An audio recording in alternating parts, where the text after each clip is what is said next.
that Jake, he is a husband, a father, a son, a creative entrepreneur. You have been a church planner, a pastor, a worship leader. You have about 17 and a half albums online. You are the leader of The Fight. You are a friend and a brother to me. You might not be everybody's cup of tea, but you are a voice in this house. Every year we bring Jake in from Redding, California, to speak into our lives. And the way we like to do it is just kind of softball some questions. So for the next 3 hours while we are in here, Jake's just gonna field these questions. Finally, now we're gonna get somewhere. And I promise you this, you will not, and I don't say this every week because it's usually when I'm preaching, you will not leave the same. Sometimes you do leave the same or even worse off when I'm preaching. Today, I promise you, you will not leave the same of what he's going to speak into our heart. He also just released a book in August. If you'll put that up there on the screen, it is The Journey to Biblical Masculinity, looking to Jesus as the model, Jake Hamilton. I love how they just put your full name. I know. Cast a fresh vision of the spirit and power, masculinity that calls men to be who they were created to be. So Jake, of course, has a massive heart for men. But he's not just going to be speaking to men today. He's going to be speaking to all of us. You want to tell us a little bit about your family, of somebody that may not know you? Yeah, we've been married for 22 years. My wife and I, we have 3 kids. My daughter is 20 years old. I have 2 sons then following 18 and 16. And we've been in ministry for, a couple decades. So we've been everything from accidental church planters to accidental, international worship leaders to starting One Flesh, which is our marriage stuff that we've done for a long time, which then rolled into what The Fight is. So our family's been heavily involved in the church and in ministry for many, many years. And our heart is to see really the body of Christ be what it's meant to be on the planet. So and it's cool because we've been doing it together. So it's been amazing. I love that. Let's just kind of just jump right into it. And one of the things I always put on my list of just questions is, what is the burning passion of your heart? Right, and just kind of to let you go. We got to be done at 11:10. So you just go. I've got about 14 more questions, but so we've got to tear it down because our time at the school is only so little. But what is the burning passion of your heart right now that you could kind of give to us? I literally, because we're reading through some of the questions you sent, and I was joking with Brandon because who's with me today, and I was joking because I'm like, well, that's a very makes me want to Jordan Peterson the answer, which I'm like, what do you mean by passion? Because at the end of the day, I was like, man, when I hear that word, something in me gets a little bit no, let's talk about what passion is. Mm-hmm. Really passion, the original Greek of the word, it was only used for the suffering of Jesus. Mm. The word passion is not supposed to be used for anything else except to represent the suffering of Jesus. That's why that word exists in human language, is to describe the sufferings of Jesus Christ. And it existed that way for a couple hundred years until it was then extended to the martyrs, who were dying for their faith. And then it was extended to being religiously zealous, so you're very, a lot of emotion. Well, then it's there's a lot more emotional people than just religious people. So now it's just emotion in general. And then it's no, it's an emotion motivated by love. And then it became sexual love beyond that. So in 300 to 400 years, the etymology of the word passion went from meaning Jesus, the sufferings of Jesus on the cross, to literally being anybody that's got an emotional high about a topic or a subject that's interesting to them right now. And I'm so when I hear that word, I go, my definition, the Jake Hamilton version, and goes, what in your life right now are you willing to suffer and die for the sake of Christ?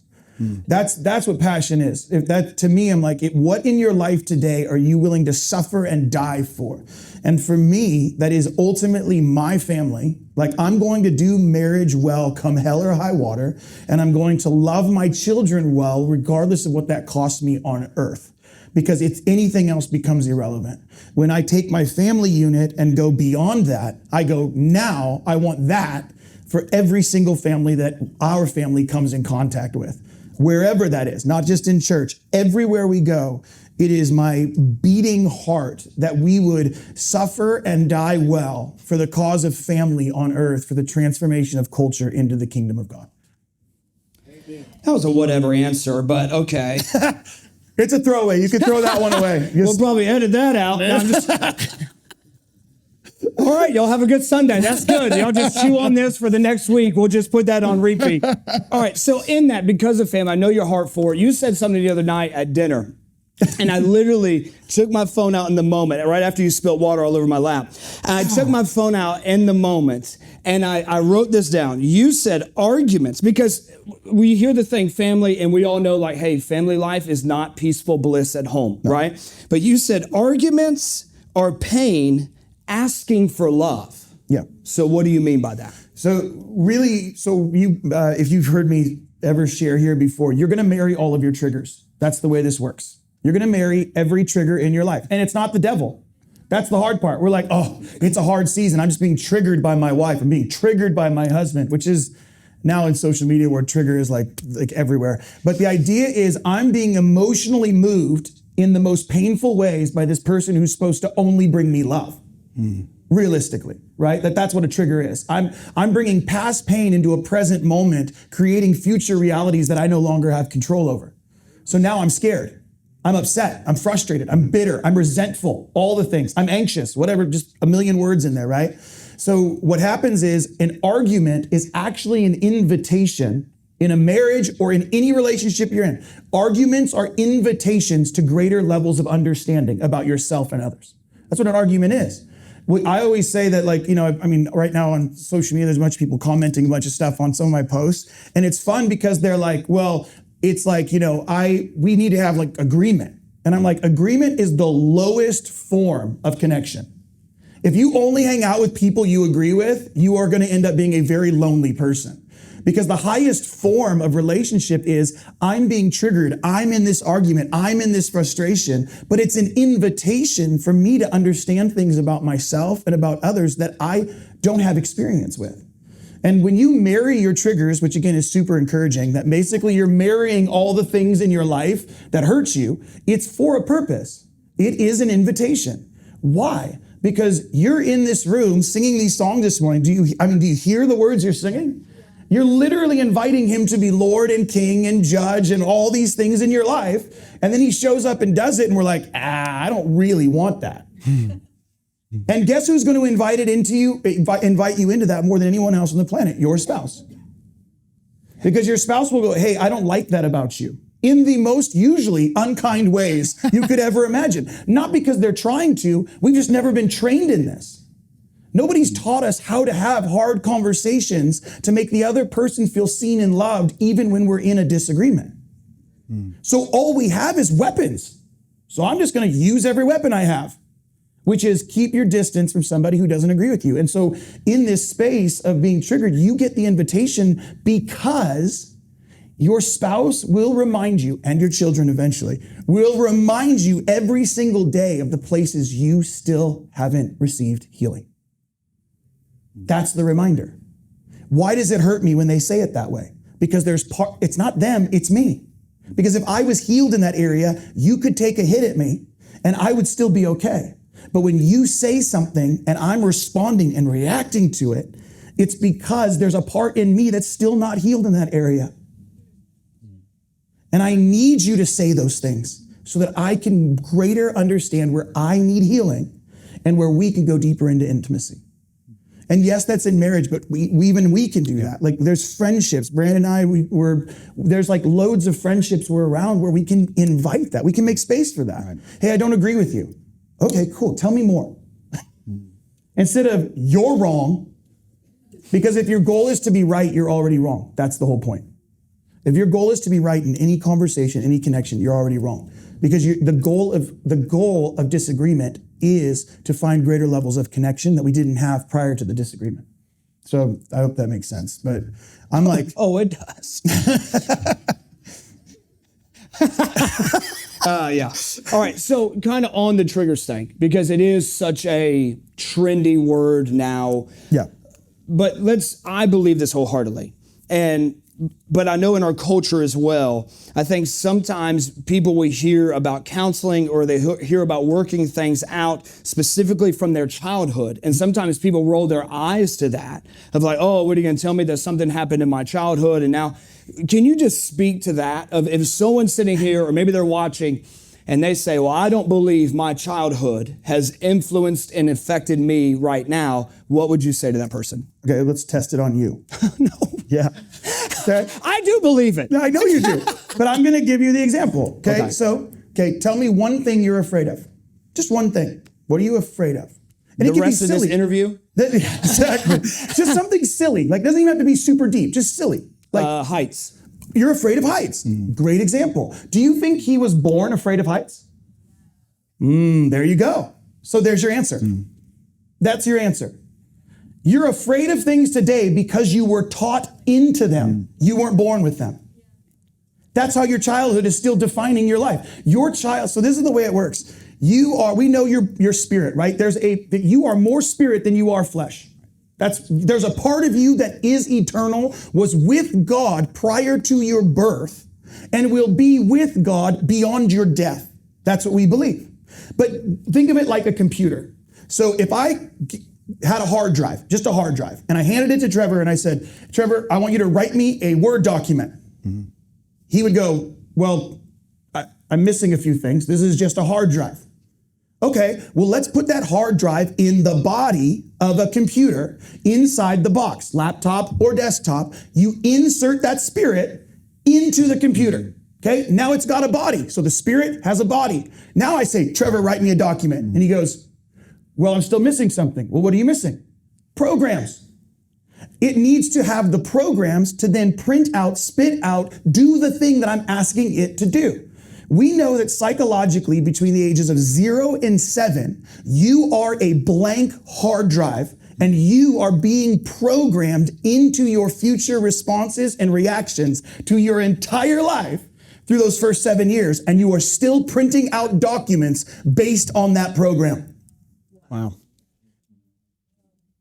That hard drive has programs in it that now have to be relearned, have to be reprogrammed, have to be redeemed so that they are not repeated. And what we do is we keep spitting out information, and we all know it's true. We are afraid of specific things. We are anxious of specific things. Very specific things in our life make us sad. And it has everything to do with what we experienced as children. And it's like, no, brother, sorry. You might not understand. I got saved. And so therefore, it's covered in the blood. That is true.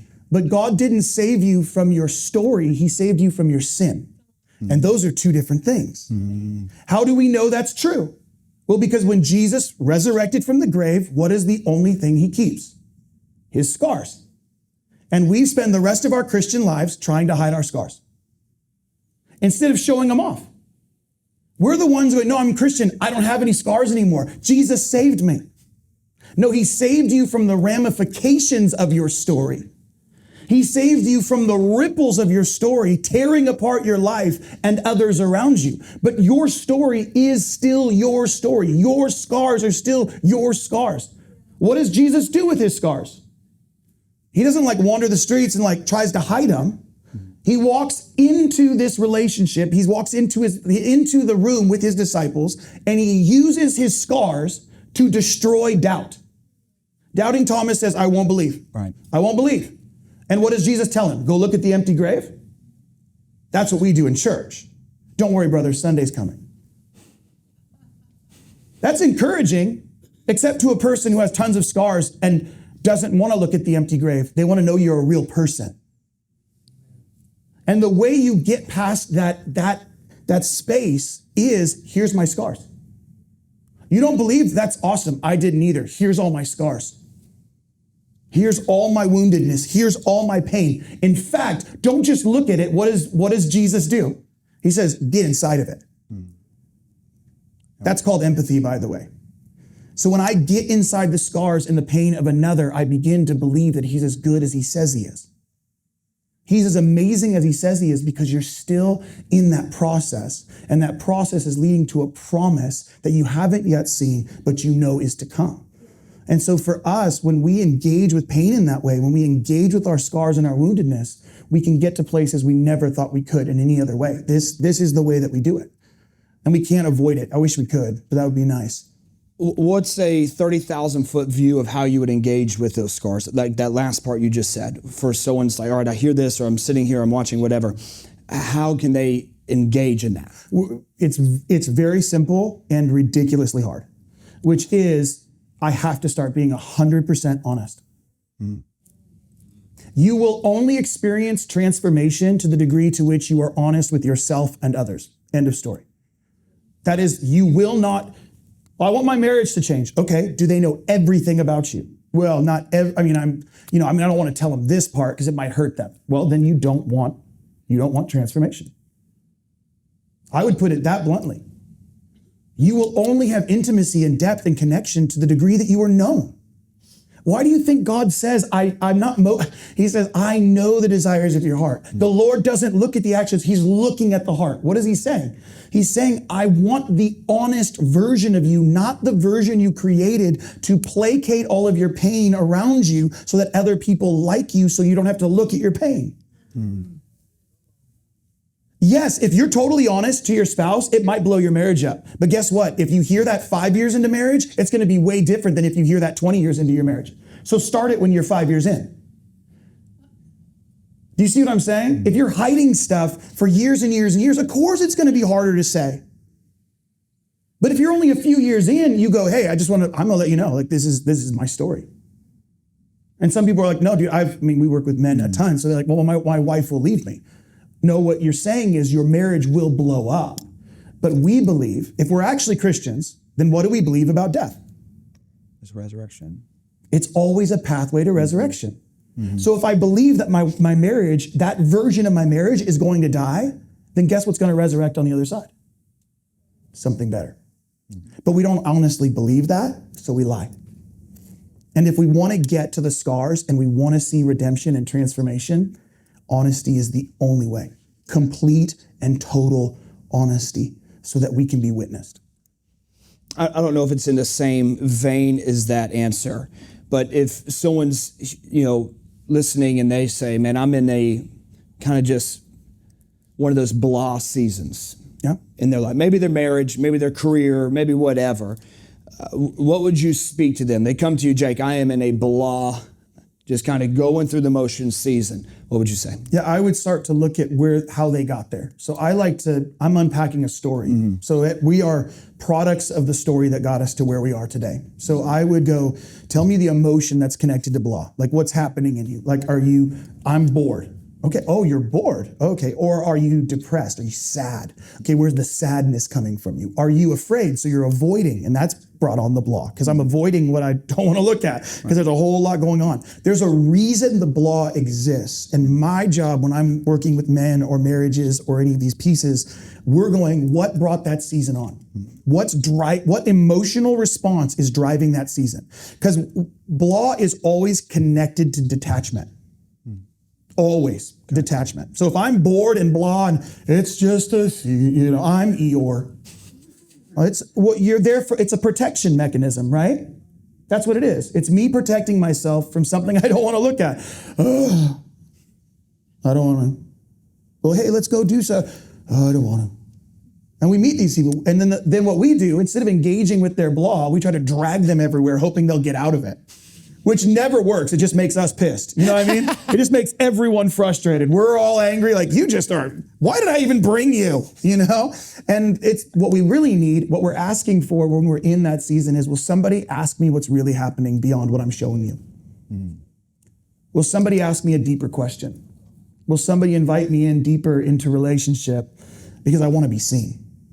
And they may not even know what it is. That's the hard part, because we don't do a lot of this work. We don't even know what questions to ask. But the questions are very, very simple. What is one thing in your life that you'd want to change today? Let's forget about the blah for a second. What is one thing in your life that you'd want to change? What is that thing? Whatever it is, I want to change this. Okay, awesome, amazing. What emotion beyond blah is connected to that being changed? When you feel wanting to change that, what's the emotion? Sad, angry, frustrated, mad, anxious, whatever it is. And then you start to walk down the emotional road of going, when was the first time you experienced that when you were a kid? Well, now we're way beyond the blah. And we're way beyond just what's happening today. But something in my life is causing me to avoid some things that I don't want to look at. And we've got to connect the dots to the story that's happening today and the story that happened in your past so that you can stop avoiding what you don't want to deal with today in an effort to not feel pain. Because that's the reason we do it. It's always to avoid pain and to embrace comfort. So when it's a blah season, I would start asking bigger questions if I'm dealing with someone. And if you guys are, please just don't drag them around. Like don't become a pep rally. It's not fun for them and it's not fun for you. But some people just want to be left alone for a minute. And so you need to ask them, invitational. And then beyond that, go, when did this start? What's coming? What's happening here? What's really happening? Okay, let's go beyond this moment. Let's get into the bigger story of your life. And what could you possibly be avoiding or sad about or scared about that's bringing this on? All right, so let's go on the other end of that. Yeah. Which is going to touch 99% of our church. We're not in a blah season. We're just too busy to deal with all this. And I'm leading the charge for the record. So you are never, ever, listen. I'm in church, so I'll keep my language PG. But it's like such crap. I mean, honestly, no one's too busy for the things they really want. You've just predetermined what you want. And now your identity is connected to that thing you're going after. And if you don't get that thing you're going after, you lose a sense of your identity. So if I let down, like I was a workaholic for years and years and years and years and years and years. This is what blew my marriage up. It was no affairs, no addictions, none of this stuff, right? I was a workaholic, but because I was a workaholic in church, I got applauded instead of held accountable. Because we love workaholic pastors.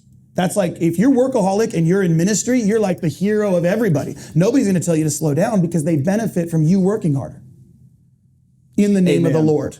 You know, right. And that is a lie. It's also really awful that we would prostitute the people we say that are pastoring us because we want them to work harder, even if it runs their family into the ground. We want them to do that because it makes us look better. Amen. And it's hard. And so my point is that on the other side, we're all too busy too. Well, I'm too busy I don't have time for that. I would love to do that. I meet men all the time. I'll give you a very practical example in our sphere of influence. If I was to invite you to a conference where like, hey dude, it's $3,000 to come be a part of this weekend, but we're going to 10x your business. You're going to become a greater leader. You're going to make more money than you ever dreamed about in your whole life. We're going to give you the practical tools for running a business, be the entrepreneur, be that man that you were meant to be. You're going to buy 5 houses in the next 5 years. You're going to triple X your wealth. You're going to blah, blah, blah, all the things. I do that. Dude, men are signing up for that junk all day long. The moment I'm like, hey man, you could actually become the man of God you were meant to be and be the husband that your wife desires and the father that your kids deserve. Men are like, and it's $3,000 a weekend. We're going to put the entire thing in your hands. We're going to give you the practical tools. You will walk back being better able to engage with your spouse and your children. You just need to show up and do the work. Which one do you think most men are showing up to? 10x my business. Why? Because I believe my value system is making money, not becoming who I was meant to be in the Lord. It's just a value thing. So I'm willing to spend money on the things I have value for. Again, I'll go back to my previous statement, which is then just stop lying about it. Just be honest. I don't want to come serve this week because I value making money more than I do going to church. And you're like, oh, dude, don't say that out loud. No, it is better for you to own that than it is for you to lie about it and go, I'm just really busy, right? It's just a really busy season for me. No, every season is a busy season for you when you don't value the things you say you value. You are just a liar. Stop being a liar. And I mean that in the kindest sense. This is an invitation to stop lying. Like, if we could just be honest, like, I don't want to go. You're more free, and so is the other person. Because now we know what we're dealing with. Right? Like, we get in these conversations in our marriage all the time. It's like, well, I just don't know if I have time for that. It's really busy right now. No, I just don't want to do it. Like, I don't want to do it today because I actually value the football game more than I value doing what you've asked me to do for the last 3 months. At least we're being honest, because now, guess what? I'm not a crazy person because I think you're lying to me because it seems like you have a different value system. That's not what you're telling me. You're lying to me and then expecting me to be okay with it so that you can do whatever you want. My point in that is like, we can't keep using busy as an excuse to not get the life that we actually know we're capable of. Like, stop lying to yourself. You're not too busy. You just don't want to do the work. And that's okay for today. But I promise you, in 10 years, it will cost you so much. I mean, look at my dude over here. Like, this dude is like freaking a beast. I'm like, all I'm over here is I feel like I look like Winnie the Pooh sitting next to him now, you know, and he's over here looking like The Rock. It's like, this is not fair. In Jesus' name. This is not fair for any of us. But the truth is, I don't want to work out. I'm gonna just shoot you straight. I don't have a value system for it. Never got a value system for it, and I'm trying to change that in my life. But I have to be honest about it, that I would rather get up and read 3 books. I would rather get up and sit in meditation and read books for 3 hours than work out for 30 minutes. But I have to be honest about that if I'm gonna get to my physical health the same way that I'm getting to my spiritual health and my psychological health. It's honesty. You said, no, you're just a liar. And I mean that in the kindest way. I was like, it doesn't feel that way. It does not. No, here's the hard part. It's true. No, yes. you're totally right on, because we don't see that as kindness anymore. Do you hear, like, that doesn't feel kind because we don't value truth. And is it also, absolutely on that, but is it also we don't feel like anybody's truly for us? We're not even for us. That's the hard part. I'm not for me. Touche. We don't like ourselves, therefore I can't like you. I'm lying to me, so of course I have to lie to you. Yeah, that's a good point. I look in the mirror and I'm lying to me. I'm telling myself stories that aren't true. And so of course I'm going to tell you stories that aren't true. I'm doing it to me first. Yeah. That's why honesty begins in here. It does not begin out here. You're not going to have deep connection in your marriage or in relationships if you aren't honest with you. And a lot of that begins with being really sad that your story got jacked up. Grief is the gateway to all emotion. That is the gateway. You want to get attached, male or female, to your emotional insides, like everything that's going on, learn to grieve. Learn to be sad again. We're like, that sounds depressing. No, it's not. In fact, Psalms tells us this, that the only thing that's kept from your life into eternity is your tears. That's what it says, right? He says he counts every tear and keeps them in a bottle. The only thing. Your money ain't going. Your stuff ain't going. All the relationships ain't going. Nothing's going. But he keeps your tears. And he keeps them in a bottle.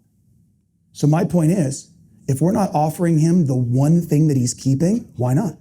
Why am I not offering him more of the very thing he's counting and keeping? And why is he counting and keeping them? Because tears mark the pathway for transformation. I didn't get what I thought. I experienced things that I hate.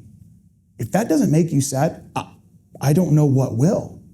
And then when we offer it sadness, then we can start to offer it, because honesty is the key. Then grief is the emotion. And guess what will happen by nature? Behaviors will change. But we start on the other end and go, I want to change my behaviors. Well, great. Let me know how that works out for you. Behavior modification is not discipleship. Belief transformation is true discipleship. Because if I change my belief, which is the way I think, I'll change my emotion, which is the way I feel. And my emotions will naturally come out of that. And I can prove that true very simply. When you met the person you got married to and loved, you acted differently than you do today. You changed all of your behaviors because you found something greater than yourself. And then we lose that over time because we get comfortable. So when we know that we can do it, it's possible. We see our kids or whatever, we can do this work, but it requires really so much attention that we're too busy, we're too comfortable, we don't want to do it anymore.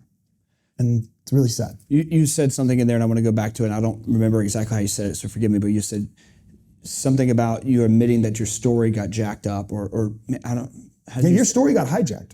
Yeah. Can you just go on that a little bit of just maybe people who never heard you kind of go into that of like, hey, sorry, it didn't go how you're supposed to, because I've heard you talk about that. Yeah, I mean, honestly, you are your story. That's just who you are. You are a set of experiences that gave you a certain amount of beliefs, that turned into a certain amount of emotions, that turned into a certain amount of expression. That's really it. That is what we are. We are a set of stories that gave us beliefs and values that turned into behaviors. So if we're going to change our behaviors, where do we got to start? Our story. I have to be honest about what I grew up with. And here's the hard part about modern psychology. Modern psychology wants to go, okay, well, who are the bad guys and good guys?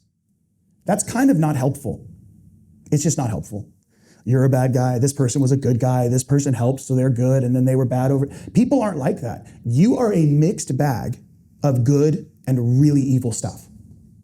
All of us have that potential. If the moment you don't think you have potential for evil in your life, you are in a very scary trajectory, just FYI. Every one of us in our lives. This is why I have so much compassion for all the pastors that are falling. When I see them, I don't go, oh, see, another one. No, I go, oh my God, that's in me somewhere. These dudes are in the Word every day. These dudes are praying all the time. These dudes are in worship sets more than you and I ever will be, and their lives are still falling apart, which should tell you that the behaviors are not the goal, the belief system is. But because they're so disengaged from their story, all of their brokenness seeps out into behaviors that hurt themselves and everyone around them, because we're not engaged with our stories. We create narratives that make us feel safe in order to get what we want and what we need. That is who we are. It's not evil. It's not bad.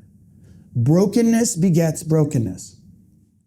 So if I can't go through my story and find out the parts that got broken, then I'll never be able to see the parts that truly need healing and restoration and redemption. So if in your story, you're like, well, there's two sides to this. Well, I was hurt, but it doesn't matter, covered in the blood. Well, good luck with that. Let me know how it works out. It won't, just FYI, because we have to give it proper attention and we have to offer it proper grief. That's a part of my story. Your abuse, your rejection, your abandonment, the way that your parents treated you or didn't treat you, them being there or not being there, that's all a part of your story that has to be engaged with. And the truth is, your mom and dad weren't bad or good, they were just broken. They're just broken people like you. Everyone's just broken. It's just whether or not we're going to be honest about it. And then that brokenness through our experience becomes a belief system that we continue to live from until we go back and give it attention. Oh, we call it following the thread. So it's like if there's behaviors in your life that are unwanted, we just call them unwanted behaviors, not good or bad, they're just unwanted. Everything from anger, frustration, bitterness, anxiety, depression, addiction, it's an unwanted behavior. And we're going to follow the thread back to what it is emotionally covering and why it is emotionally covering it, so that I can cut it off at the root system and build new behaviors. And so this is a lot of work. And here's the sad part. It's not going to happen in one meeting. It's not going to happen in one weekend. It's not going to happen in one time. This is the work of our lives, to see the redemptive narrative of Jesus Christ in all of the pain and the pitfalls that we've experienced throughout our lives. We're going to go bring that redemptive narrative to every single thing we've experienced and encountered. And for some of you that are like, well, that sounds super religious, it's actually really not. It's just really, what it is it's me finally deciding to tell the truth about who I am, where I've been, and how I got to where I am today. And when I do that, I now have the authority, because authenticity always leads to authority in every area of your life. Wherever you are inauthentic, you will eventually find yourself cycling through behaviors that you say you don't want, but you keep doing the same things because you're not willing to do the work of going back and engaging with your story and offering it grief ultimately, because it didn't go the way you wish. Yeah, I do wish your dad and mom were different. I do wish you had this in a brother. I do wish you had this in a family member. I'm really sorry your dad left. Really sorry about that. How do you think that affected you? No, I'm fine. Anybody who says it's no big deal or I'm fine, that is a telltale sign that it is a big deal and they are definitely not fine. Just so we're clear. It's like, that is like the telltale sign. I'll be dealing with somebody like, no, it's okay, I'm fine. I'm like, oh, thank you for that red flag. We're chasing that down now. So just if you ever get into work with me, that is literally, it's like, oh, it's not a big deal. Oh, it's not. Let's walk down that road and see how not a big deal it is to the rest of your family who's experiencing it every day from you. So that's why the story part is so big. It's so important to go back and deal with. So let me, in our last little bit of time, and I can attest to that, even in the last few weeks of stuff in my own life, and you said, no, go back further. I was like, oh, no, that's not a big deal. He's like, oh, yes, it is. And that's exactly where we're honing in at. And I realized for myself in that of 3 different massive behaviors that I have because of something that happened in 3rd grade. Right. That wasn't an evil situation, wasn't a bad situation. It happened. And it marked who I am now at 35. That's it. So I love that. You do talk a lot about that in your book as well. And for those that are watching, we'll put all of his notes in the show notes. But for those that are here, if you want one of those books, especially men, because it's 12 Paths to Biblical Masculinity, we bought 20 of them to give away. So you can just grab one on the way out completely for free. So you can grab one if you're like, no, I want to buy one. Okay, great. All right, so whatever you want to do. So we bought all those for you so you can have. In the last few minutes, I've got 3 different questions. Great. The number one is this. What would you tell every female in the room? You all laugh because it's like, well, now everyone's bracing. We're like, oh, God. I'm going to get myself in trouble in this one, which is please go home and be a mom and be a wife and be really awesome at it. Culture needs moms and needs wives. You can be a boss lady all you want. That's great. It's never going to change culture as much as a mom who loves their kids and a wife who chooses a husband every single day, even when he's a total jerk, and just says, I'm going to choose love. You are the nurturing and caring embodiment of the reality of Jesus Christ's unconditional love. And we're missing it. And the world is missing it. Because we're trying to go out and make sure that women can be men too. We don't need more women who want to be men. We need more women who want to be women. And engage with their femininity. And engage with the kindness and the care that they were made for. And I am so sorry. I guess I would say it this way. I am so sorry that culture has lied to you and told you that mothers are not valuable and that wives are not powerful. We have convinced women that mothers are not valuable and wives are not powerful. There's a reason, and I'll end with this because I'll make it short, but I was like, there's a reason when you look at the history, when it was like women's rights, we want women to have the right to vote. Do you know what the percentages of women that wanted the right to vote was? 14%. Why? Because women were so beat down? No. Because they had such deep connection to their husbands that they trusted that their opinion mattered to their husband and that they would be voting for the cause of the family, not for their own cause. They trusted men. By the way, I could go deep dive into that and go, just FYI, the word ecclesia that we use for church in Scripture is actually a reference to a hill where men would gather in Greece. Men would gather in Greece, and you could only vote in Greece at the ecclesia if you were married, had kids, and owned land. You were only allowed to vote if you'd had those 3 things. Why? Because women were oppressed? No, because at the end of the day, those men had a vested interest in the future of the city, so they should be the only ones who got a right to vote because they were thinking about their family and their family lines, and men were committed to the success of their family as a whole, not just a man becoming successful in his business. He was committed to the family. So my point in saying that is, I'm not putting this all on the women. I'm putting this on the men because men have to step up and rise to the challenge to lead well so that they could be trusted by women to lead them well. I'm going to have to go back and listen to that. That's good. All right, so let's flip it on the other side. What's something you would tell every man in the room? Learn how to take a hit. Learn how to take an emotional hit and not be a baby about it. I'm being serious. I know men who can work out for 4 hours but can't have a 40-minute conversation with their wives. So how tough are you really? You ain't that tough. Just FYI, you're not. Oh, you can go out there and bench this, do this, run this, whatever. I work all day, I do X, Y, Z, but you can't have a conversation with your wife and your kids? Why? Because it triggers you and you don't know how to not respond appropriately? Dude, how tough are you then? Like, we need men who can take a hit. I mean, from their wives. Like, their wives are like, I don't like you today. And they're like, cool.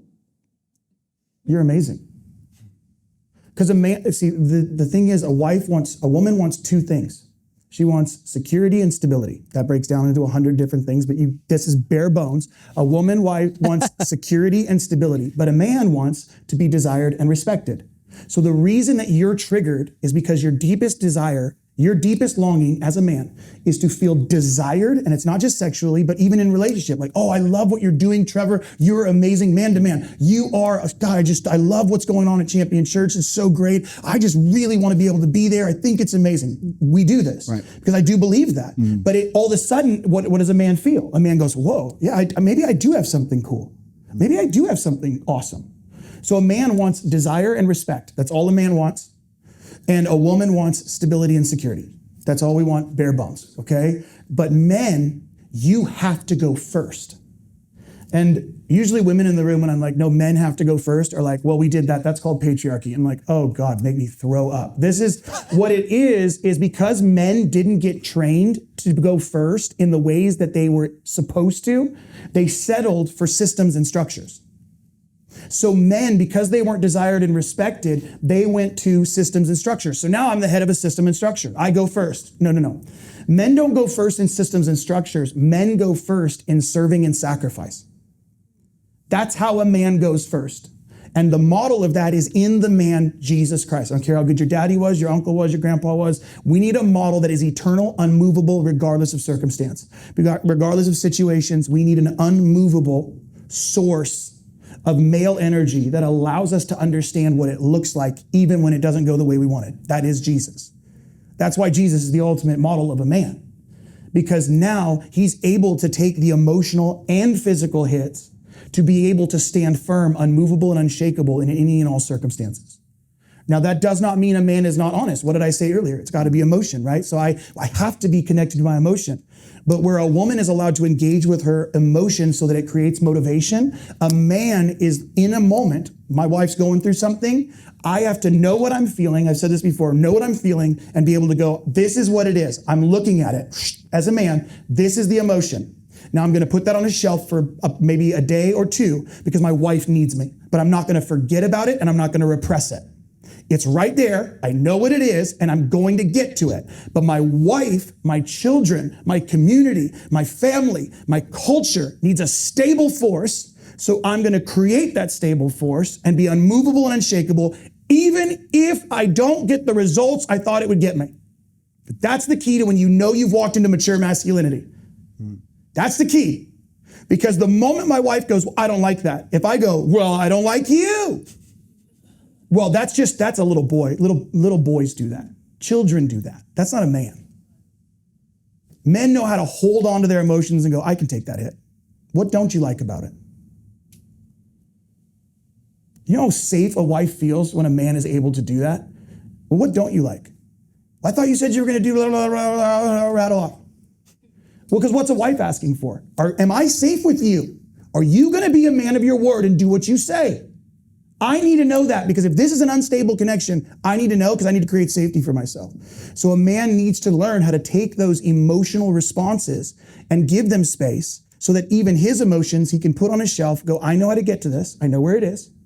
And I will come back to it. For now, you're getting my stability and you're getting my safety. You're getting my strength. And I'm going to use the aggression that normally turned into anger. I'm going to temper it into a weapon that allows me to stand firm for you, provide for you, to create safety for you. So that when that is known, I can pull this back off a shelf and offer it to you.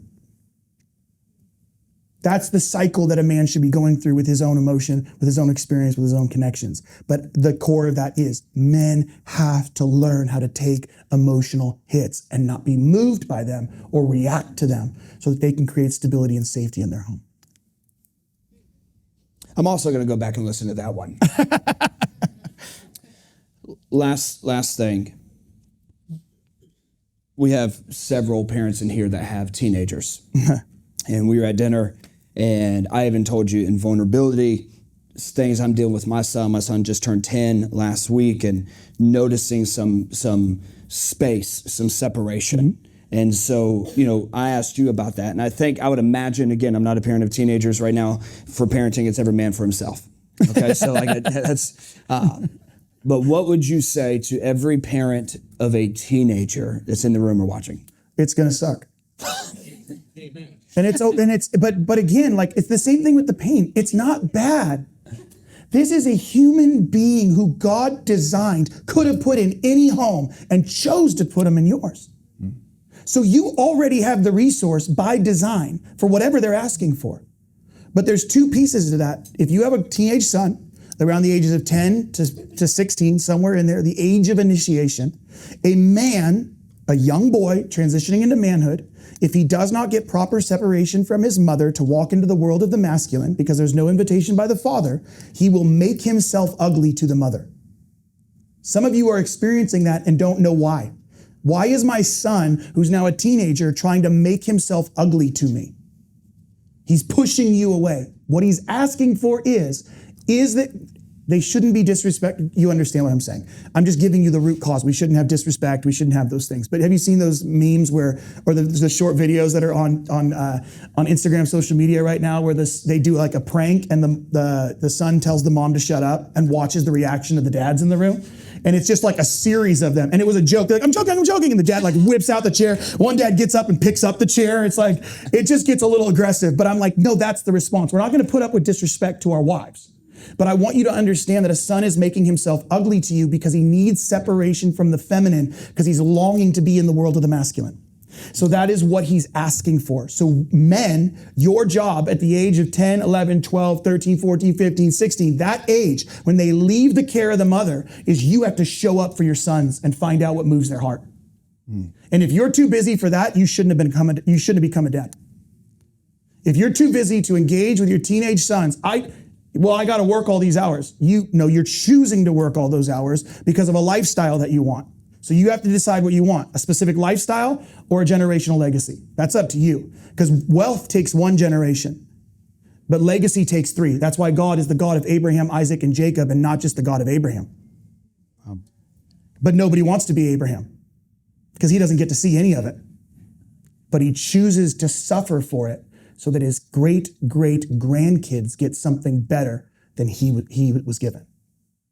So we have to make space for our teenagers to explore, to engage with their emotion. Daughters especially, like we need space for our daughters to engage with healthy masculine relationships, because just FYI, daughters marry their dads.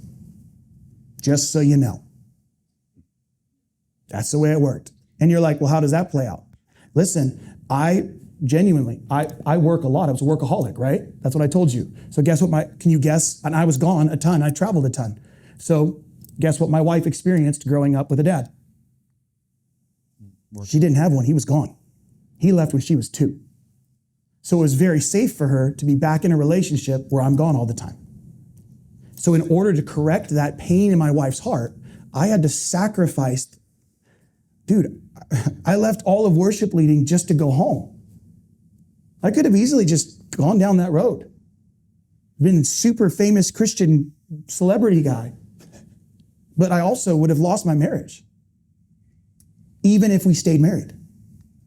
Because in order to heal the wound in her heart, I had to make sacrifices to be there for her. And I knew that I was going to let go of an entire thing I could do, and I was capable of, to do what really mattered. And so when we have teenagers, we have to start making those choices now so that somebody else doesn't have to clean up our mess later. Because whatever is not transformed in your life will be transferred to your kids. And again, that's be willing to take a hit, be willing to be present. You got to be able to do that. So I know that, well, it's hard because everybody just wants the pat on the butt answer. Like, well, if you just do these 3 steps, it's going to be amazing. It's not. Was it amazing for you? No, you probably were kind of a jerk. You probably didn't do it well. It's okay. It's a part of the process. Yeah. But if we think we have this version of perfection for our teenagers, that they're supposed to be little angels, nothing ever wrong for them, they're just going to do it really perfect. We are lying to ourselves again and going, how are they ever supposed to grow? right. Give them space to figure it out like you wish you had. The only reason the prodigal son in the story of the prodigal son, the only reason he comes home is because he had a dad and a mom probably in that house. He referenced the dad because it's supposed to be an image of God, but he had experienced love so much over the course of his life that when he ran off into total rebellion, the first thing he thought when he hit his deepest low is, I bet I can still go home. Oh, that we would live in such a way with our teenagers that regardless of what rebellion they find themselves in, they would go, I know that I'll always have a place in my home. Amen. So good. So good. Yeah, I think I'm good. I've got so much to work on. You and me both.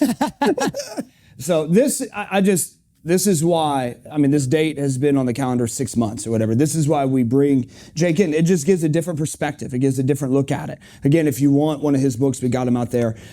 You do a thing specifically for men, obviously, called The Fight. And we're going to show a little something if you want to get ready for that back there, Brooks. But you want to just kind of introduce this.